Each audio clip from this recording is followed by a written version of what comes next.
Dr. Jalil, the aspect of security, foreign interference, and this entire K-bogey that's been raised specifically under the Biden administration, and there is confirmation now that among the Five Eyes Treaty, it was the US that actually gave chatter or audio information as a warning to the Trudeau administration, which is supposed to be not something which is supposed to be there in their possession. They just said, have a look at this, and then what Justin Trudeau did with it. Was this a deliberate attempt to try and fan the flames, to try and ensure that there is something that will perhaps compromise Bharat's position internationally, given its growing stature? And how the Trump administration responded to it? What's happened? Mr. Ajit Doval didn't travel the last time around. This time the NSA is in the US. Unfortunately, I believe I've been in the White House multiple times in the past year with with President Biden. President Biden did not have control over his intelligence, and the team running a team kind of sort of took over. Now the things have changed. We have a DNI, a Director of National Intelligence, Tulsi Gabbard.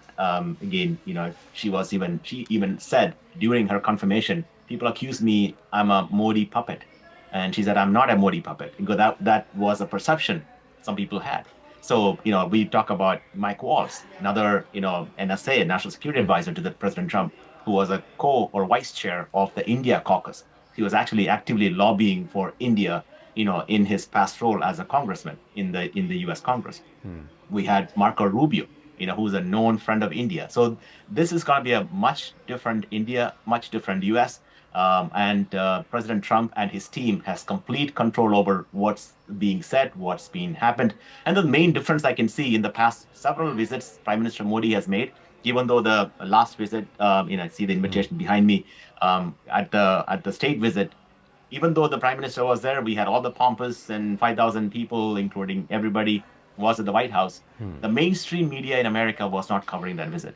Today, it's a huge difference. If you look at any American mainstream media channels, from MSNBC to CNN to CBS to all of the channels, they all covering this press conference. And they're discussing this. They were talking about, Prime Minister Modi talking about, make India great again and making it, mega. And he said, oh, India has finally put, a PR team to work behind coming. So everybody seemed to be taking this as it's a mainstream news. Especially the first ministerial or principal contact after a reciprocal tariff was announced. This was a masterclass, as I mentioned, and very well done. Right. Dr. Chalil, quick comment, sir. We're going to take a break.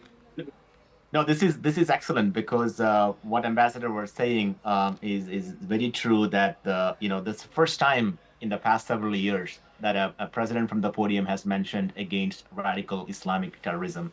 I know Biden administration was never, or anyone from the administration will never even say that word. So it's acknowledging that it is true, it is real. And if I were to be in Pakistan trying to drum up a state visit with the Turkish leader, at the same time trying to cover the news that this is big happening, and here we go, my neighboring country is getting F-35 while I'm getting nothing. So I would be worried. If I'm Bangladesh, if I'm advisor Yunus, I would be worried, because Tulsi Gabbard is personally invested as an ISKCON member to protect the minority.